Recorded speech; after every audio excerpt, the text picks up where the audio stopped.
Terima kasih Anda masih bersama kami. Bagi Anda yang baru saja bergabung, kami hadirkan kembali 3 berita utama hari ini. 5 desa di Kabupaten Sukabumi terisolir akibat akses jalan tertutup material longsor dan jembatan putus tersapu arus sungai.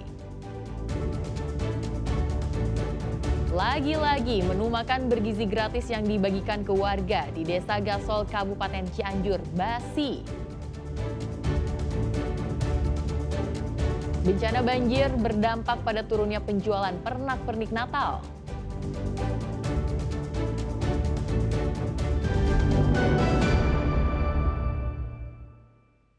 Api menghanguskan sebuah bangunan proyek di Jalan Raya Transyogi, Kecamatan Gunung Putri, Kabupaten Bogor. Kebakaran membuat pengunjung sebuah rumah makan cepat saji panik berhamburan menyelamatkan diri. Kebakaran melanda sebuah bangunan proyek di Jalan Raya Transyogi, Kecamatan Gunung Putri, Kabupaten Bogor, Senin siang. Banyak material dan bahan mudah terbakar dalam lokasi proyek membuat api dengan cepat membesar.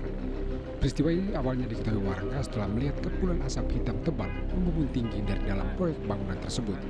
Kebakaran membuat warga dan pengunjung yang sedang berada di tempat makan cepat saji panik berhamburan keluar untuk menyelamatkan diri. Petugas pemadam kebakaran dari unit damkar sektor Gunung Putri yang mendapat laporan segera mendatangi lokasi kejadian. Sebanyak 2 unit mobil pemadam kebakaran diterjunkan untuk memadamkan api. 30 menit kemudian, api berhasil dipadamkan. Jadi cuma ada asapnya, asap letik. Nah, orang sempat nempok sampai. Tapi udah mikir kita kebakaran dia, pas ngerjain, orang lupa kan. Kayak mobil nggak nyampe, ngebejahan mobil deh. Pas tambah gede, sono teh, orang lupa deh nggak situ. Nah, tadi lobalan nerpo kan cuma bisa nempo doang tuh bisa. Ya, air gede kayak eueuh kan, posisi kayak eueuh. Enggak ada air ya. Nerpokeun doang. Nah, itu kan langsung lah madem sorangan benar. Langsung ada damkar datang. Dari hasil pemeriksaan sementara, kebakaran diduga akibat terjadinya korsleting listrik. Beruntung dalam musibah ini tidak terdapat korban jiwa maupun korban luka.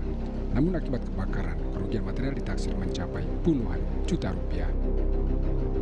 Asep Solehin melaporkan dari Kabupaten Bogor. Sebuah sepeda motor yang melaju dengan kecepatan tinggi menabrak mobil saat berbelok masuk ke SPBU. Kedua pemotor terpental, beruntung keduanya selamat dari maut. Kamera CCTV merekam detik-detik terjadinya tabrakan di depan sebuah SPBU di Jalan Suaka, Kota Tasikmalaya. Kecelakaan ini melibatkan sebuah sepeda motor dengan sebuah mobil. Diduga sang pengendara mengemudikan motornya dengan kecepatan tinggi sehingga tidak mampu mengendalikannya saat ada mobil yang menyeberang. Tabrakan pun tak terhindarkan hingga pengemudi dan penumpang sepeda motor terpental bersama dengan motornya. Beruntung kedua korban selamat dari maut meskipun motornya masuk ke dalam parit. Menurut saksi mata, tabrakan ini terjadi saat SPBU dalam kondisi sepi. Motor dari arah timur yang lurus ya, mau belok ke sini mau ngisi ya. Terus jadi motor yang nabrak itu Ya, yang nabrak pas mobil mau masuk kayaknya nggak lihat atau apa, bakal ngebut pisan ya, ya. Terpental Yang dibonceng terpental. Oh gitu, itu katanya masuk sini. selokan, Motornya sampai selokan masuk. selokan. Kondisinya gimana kemarin kan? Polisinya nggak tahu, saya soalnya kerja di sini. Oh gitu. Tidak ada korban jiwa dalam kejadian ini. Pengendara dan penumpang sepeda motor hanya mengalami luka ringan, sementara pengendara mobil mengalami shock ringan. Eko Setiabudi melaporkan dari Kota Tasikmalaya. Terbukti mengonsumsi narkotika jenis sabu-sabu, seorang kepala desa di Kecamatan Jatinangor, Sumedang ditangkap Satuan Reserse Narkoba Polres Sumedang.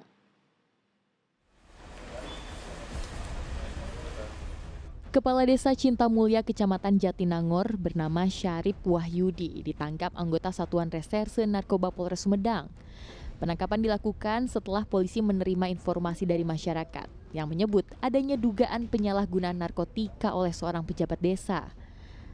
Penangkapan dilakukan saat sang kepala desa sedang bertugas di kantornya pada Rabu pekan lalu.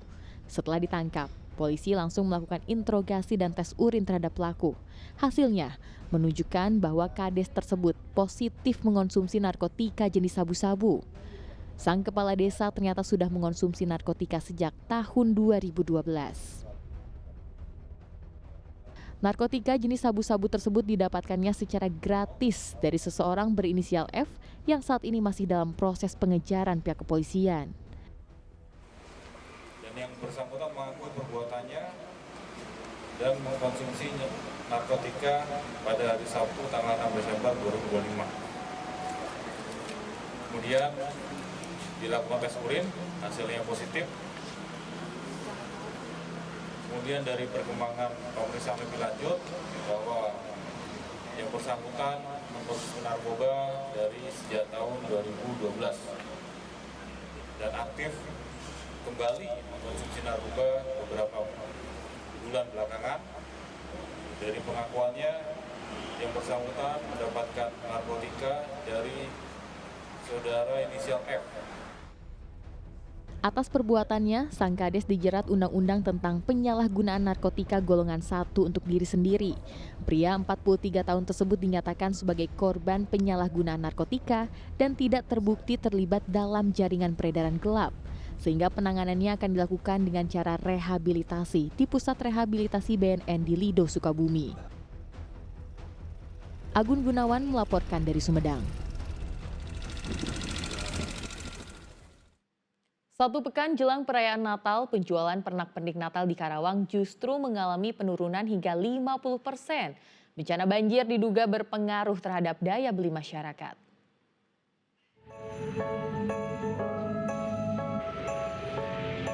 Jelang perayaan Natal dan Tahun Baru, biasanya pernak-pernik Natal adalah hal yang banyak dicari masyarakat. Namun para pedagang pernak-pernik Natal yang berada di kawasan Jalan Tuparef Karawang mengaku tahun ini penjualan menurun hingga 50%. Biasanya dalam sehari para pedagang bisa menjual pernak-pernik hingga 8 juta rupiah. Namun kini hanya sekitar 3 hingga 4 juta rupiah per hari. Sepinya pembeli diduga terjadi karena adanya bencana banjir di sejumlah daerah.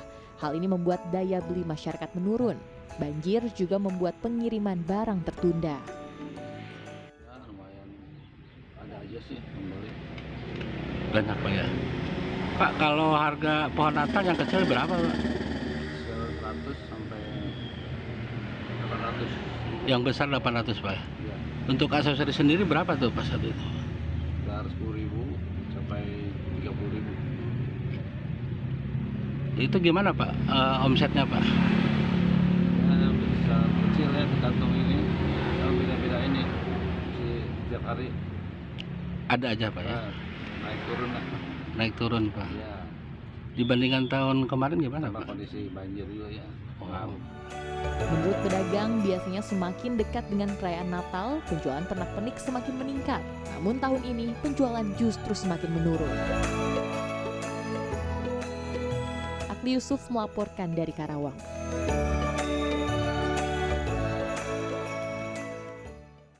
Dan laporan tersebut mengakhiri berita Jawa Barat hari ini. Jangan lupa pastikan Anda subscribe channel YouTube Liputan 6 SCTV Daerah. Saya Tia Anissa, berterima kasih atas perhatian dan kebersamaan Anda. Selamat beraktivitas dan sampai jumpa.